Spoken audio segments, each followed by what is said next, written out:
search warrants, and a seizure of drugs. Well, I think you'll understand that it goes much, much deeper than that.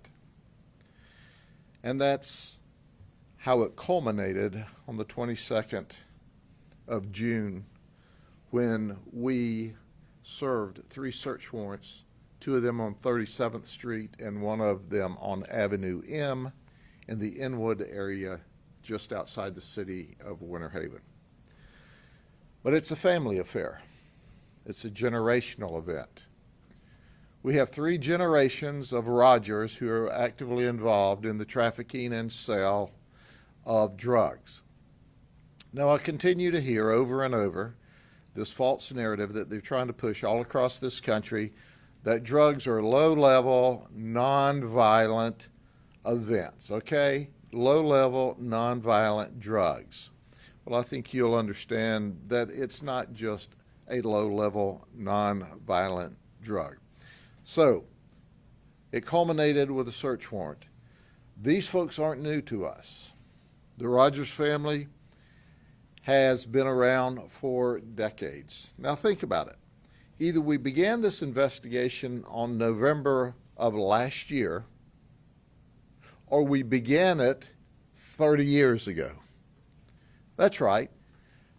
37th Street, same area of Inwood, same houses.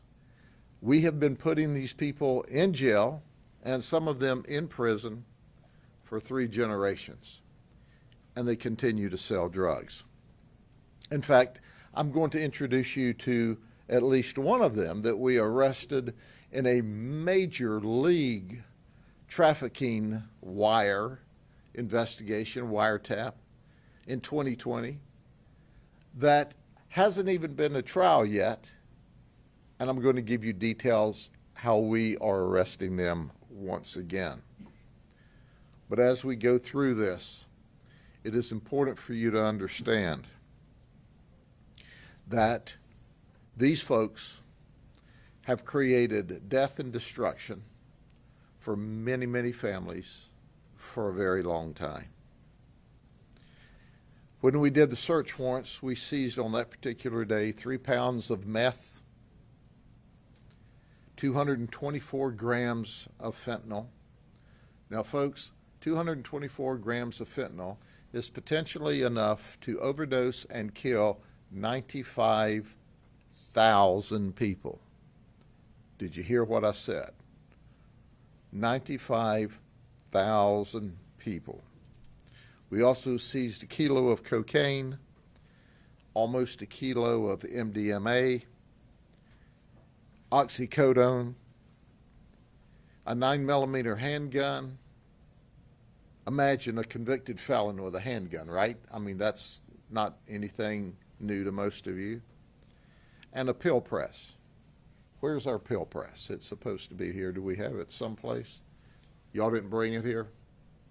Okay. So I want you to see the pill press or pictures of the pill press. That's right. They are so sophisticated that some of them are pressing the pills themselves. So you can get it either cocaine, they'll make it into crack cocaine, they'll press it into pills, however you want it. It's interesting that we first start off to talk about the patriarch of the family, Odiah. Odiah Rogers is 69 years of age. And as I said before, he started his crime career 30 years ago with an aggravated battery arrest. He, over the years, has accumulated 14 felony arrests, 6 misdemeanor arrests. He's been to prison 1 time, and yes, we served a search warrant at his house, one of the 3 search warrants, where we seized more drugs, and he is still in prison. He's not made bond. Then there's his girlfriend, Teresa Prince. She's 59. That's Odiah's girlfriend. She distributes drugs for Odiah. She didn't think it was any big deal. She went to jail. Now, she has bonded out. She's the only one that has bonded out. Then there's Pop Rogers, Kenneth. Kenneth Rogers is 38 years of age. He's one of the sons of Odiah, and he's kind of now taken over the head of the organization. He's had a crime spree for the last 24 years. His first arrest was in 1999, and it was a simple arrest for shoplifting. He is the one that was arrested as a major trafficker in 2020 when we instituted a wire investigation, or a telephone wiretap as we know them. We arrested him then, and he bonded out. He's not been to trial yet on that 2020 arrest. So in 2023, April, guess what? While he's out on bond, while he has stipulations, we arrest him for possession of cocaine with intent to sell within 1,000 foot of a park. And he's got $21,000 in his pocket. So he's facing major league time for a trafficking case. He makes bond. He continues on his criminal enterprise. And he's already been to prison 4 times. So here's another clear indication. If you don't keep people like Pop Rogers locked up, he's going to be selling drugs to your kids, to your neighbors, to your relatives. And then there's Raphael Rogers, another son of Odiah. When I tell you it's a family affair, I'm not kidding. They're all in business together. Illegal business. 24 years of crime himself. He's 39 years old. And he started out with a simple shoplifting charge. He's amassed 43 felony arrests, 33 misdemeanor arrests. He's been to prison 2 times, and this was the second search warrant served at his house. Raphael is a bad guy. And then there's Tamika Rogers. She's 31. She's the daughter of Odiah. She's got 5 felony arrests, 3 misdemeanors. She's never been to prison. She's currently living with Odiah, where one of the search warrants was served, and she's known to sell drugs.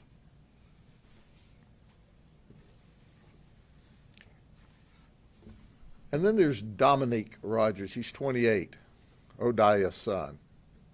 He's younger than the others. He's got 38 felony arrests, 14 misdemeanor arrests. He's been to prison 1 time. But that's not all. Manatee County currently has him charged with 2 counts of second-degree murder where things went bad during a narcotics transaction.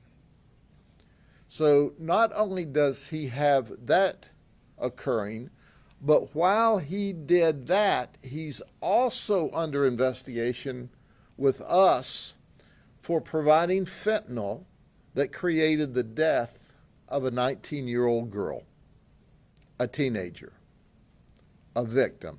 Now I want you to think about that for a second, if you will. This guy had 38 previous felony arrests, 14 misdemeanors. He's been to prison. He and his family sell drugs. We are already investigating him and waiting for the lab analysis and the work to come back to tie him to a 19-year-old that overdosed from fentanyl that he or the family sold.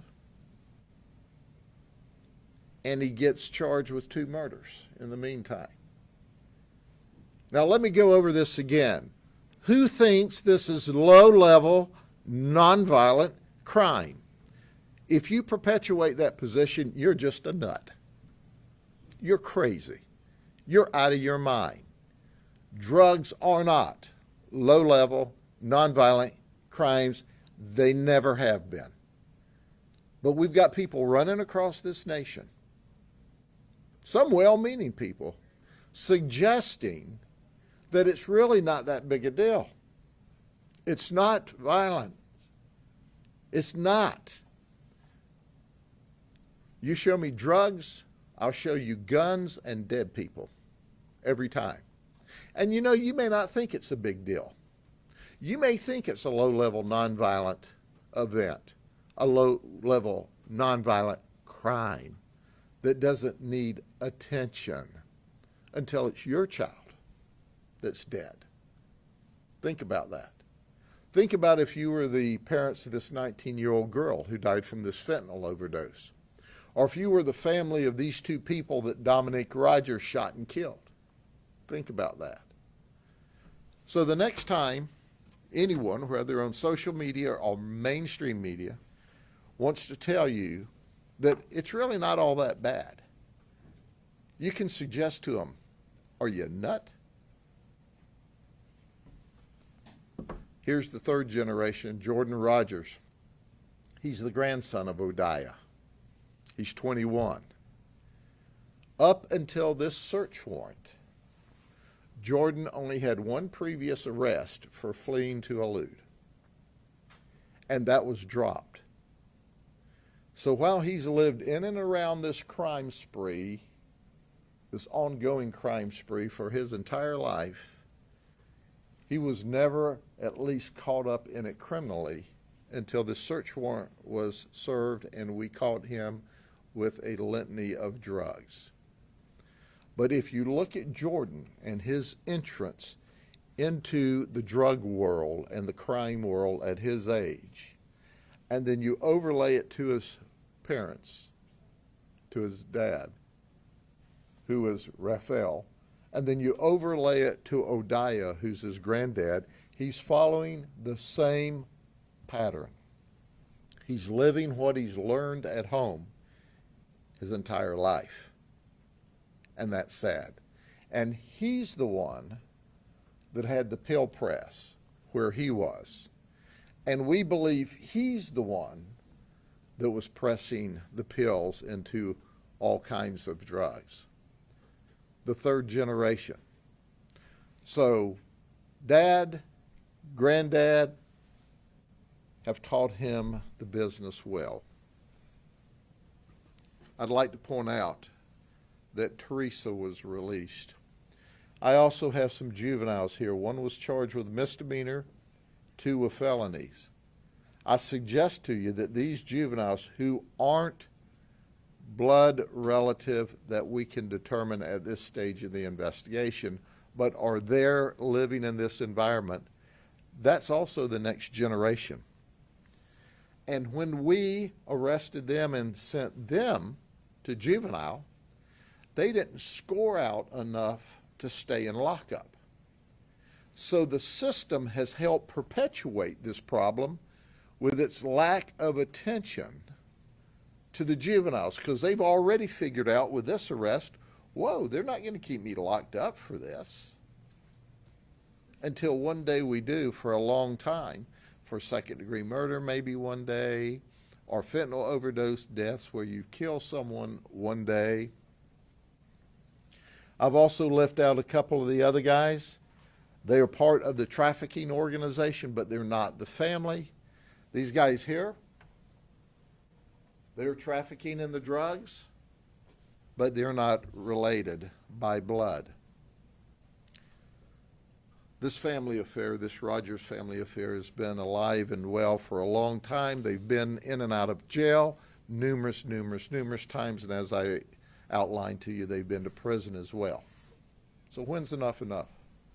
When's the system going to say it's time that we take these people out? Now, as a side note, when we served this search warrant, we were assisted by the Lakeland Police Department and the Highlands County Sheriff's Office SWAT teams. Very professional SWAT teams that assisted us because we wanted a SWAT team on each house to keep the violence down. We were able to execute the search warrants. No one was injured. The appropriate people were arrested. And the neighborhood continued to thank us for our work. Now, they're scared of the Rogers. What I've talked about is their criminal arrest and when they've gone to jail. I've not talked about all the intimidation they've done in the neighborhood.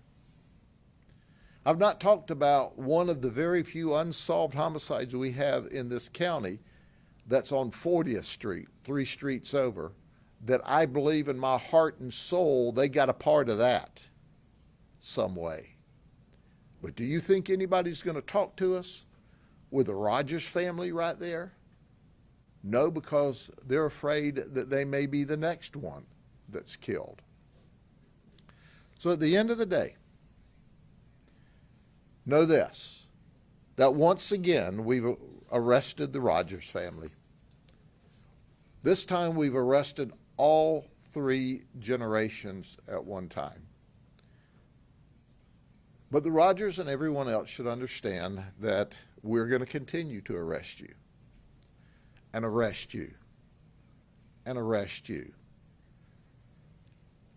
My narcotics and organized crime folks that work this investigation are simply the very best. And they've done a remarkable amount of work this time in order to do this very complex investigation and bring its culmination together last Thursday. Are there any questions? Sheriff, would you be able to talk, maybe briefly, but just about the trends you're seeing with fentanyl in the county? Sure. Here's what I know about fentanyl. Fentanyl is coming across the southern border, through the porous border, where there's a crisis. And they're bringing that fentanyl into the United States, and to include the United States, every state, and every county, I suggest in every state. And we see the fentanyl deaths in waves. So we know when there's another wave of fentanyl that hits, because the market's here, they've distributed it, some die. Then it calms down, maybe calms down for a week or 2 weeks or 3 weeks, and then we see some more fentanyl or drug-related deaths. Look, this fentanyl's killing thousands upon thousands of people across this country. It is unbelievable. Cocaine, methamphetamine kills you normally over years. We start seeing people at 40, 45, 50, where they've just wore out their body, die from these other drugs. How fast does fentanyl kill you? Like that. One time. And they're mixing it. We see it mixed with cocaine. We see it mixed with methamphetamine. We see it mixed with heroin. We've seen it sprinkled on our cannabis, that non-dangerous drug cannabis. We've actually seen fentanyl and other drugs spread on it as well. But fentanyl, unfortunately, is not regressing. It's increasing. We're seeing more and more fentanyl deaths over the last few years, not less. Is fentanyl more prevalent in Winter Haven? I remember a few months back there were 2 men arrested for a man who overdosed in Volusia County, and they were arrested because they sold him fentanyl. Sure. So is it more prevalent in Winter Haven? No, it's not more prevalent. And I thank you for asking that question because, sometimes I have people say, well, is there more prostitution in Polk County because you arrest prostitutes? And I go, no, because you investigate, and you investigate with energy and enthusiasm, and you seek out these criminals.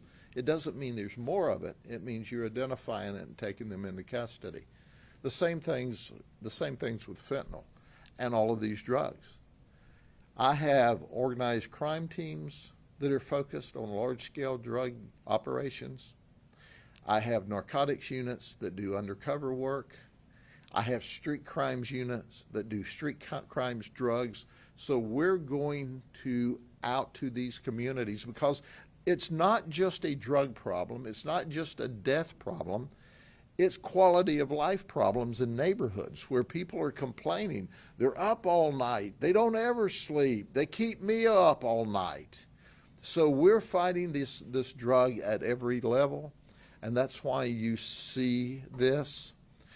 I suggest to you that if you look across this state and across this nation, that we're in the grips, we're in the very grips of a drug disaster that people want to ignore and push back on. I can remember they didn't start recently, maybe in the early 2000s. Oh, it's not a war against drugs. Call it what you want, it's killing your kids. And then while they're trying to legalize more drugs in the country, we see more drugs killing more people. And fentanyl has come on the market with a vengeance, and it's all over the place, and it's pouring across our border from Mexico and then spreading through the entire United States. It sounds like you're concerned that some of the younger ones are going to continue on the family business as they go on. Is there anything that can be done to sort of break the cycle so they can hopefully not continue on this operation? You know, the sad part about it is, you know, you don't retrain kids that are 15, 16, 17, 18. You hope you get them to counseling and services, but that's their environment. As long as they go back to 37th Street and these guys aren't locked up, if your name's Rogers and you live in Inwood in and around 37th Street, you're going to sell drugs. They're just going to do that just as sure as God made little green apples. They're going to sell drugs if they're not locked up. That's what they do. And they do it very well. And they're making money, and your kids are dying. And if you don't think that they won't shoot you, Dominique Rogers shot and killed 2 people in Manatee County. If you don't think they won't overdose you and kill you, as we're investigating now, they sure enough will. $140,000 worth of drugs in the homes. How large of an operation do you consider that to be? Do you think there's more drugs elsewhere? These are perennial street-level dealers and low-level traffickers. They never wanted or never had the ability to get up to the major stuff. But so the traffic, the flood of traffic in the community to buy these drugs are remarkable. They also deliver outside the community. So at the end of the day, that is their business model. And they are business people. Make no mistake about it. They are absolutely business people and have been very successful for a long time. You said locking them up doesn't work. Obviously, they get locked up, they get released, they free to sell drugs. What about the people on the drugs? Is there a need for treatment facilities or more resources for them? Sure, locking them up does work. It's when they're not locked up that they're back selling drugs. The only way to keep these people from dealing drugs is to lock them up. But the people that have addictions to drugs absolutely need drug treatment. We provide drug treatment. Not enough, but we provide it. I say we, the system. Does there need to be more of that? Yes, but I can tell you from decades of experience myself, if you send somebody to a drug treatment program and they don't want to be there, they're not in their heart ready to get away from the drug world, wasting everybody's time, wasting taxpayers' money. They are a snapshot of the illegal business community that is causing death and a lesser quality of life for not just the people using the drugs, but for the communities around the people that use the drugs. And they don't care. As long as they get that green cash, they don't care. Sheriff, do you find that you have been talking about this for a couple of years now, the awareness that it's not just a low-level, nonviolent crime. Do you find that the more that law enforcement is trying to get that message out there, are you getting any reaction from the community that, hey, you know what, you're right? Do you coming around to that? I think the reasonable community understands very well that this is not a low-level nonviolent crime. But you all know, you're the ones that cover the research, covers the activists, covers the people that think us wasting time on drug enforcement when it could be used on something better. Y'all cover those folks. Those folks that presuppose and take false data on a false basis or false research and perpetuate that. You know, that's what frustrates me, because that leads some kid out here, leads some community members out here to go, huh, it's not that bad. It is that bad. It is that bad. And I'm not telling you from some academic study by some kid who needed to get his master's degree, that he did some kind of skewed little piece of work that somebody put in their local magazine that ended up in the news media. I'm telling you from decades of empirical evidence. Drugs kill. Drugs ruin lives. Drugs ruin families. People who sell drugs have guns. People who have guns and drugs shoot and kill people. Fentanyl is a newer drug on the market that's popular now. It kills lots of people, thousands of people. Somebody watching some of these television broadcasts or social media broadcasts, you're going to have a loved one or friend die of fentanyl this year. I guarantee it. If they're using drugs and they're using fentanyl, someone watching this program will die this year.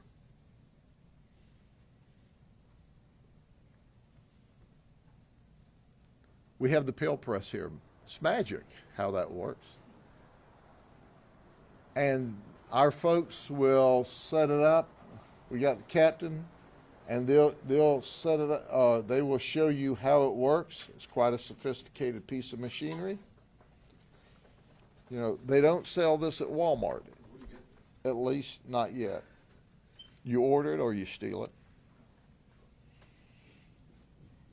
They put the compounds of the drugs inside the machine, and basically it creates a tablet of whatever drug they've put in there, and it can put whatever quantities of drug and that's what that produces there. And you can tell it's a very heavy piece of machinery, heavy duty, and you don't find these on any search warrant or drug investigation. They're very highly sophisticated in what they're doing in the manufacture of these drugs that are killing families.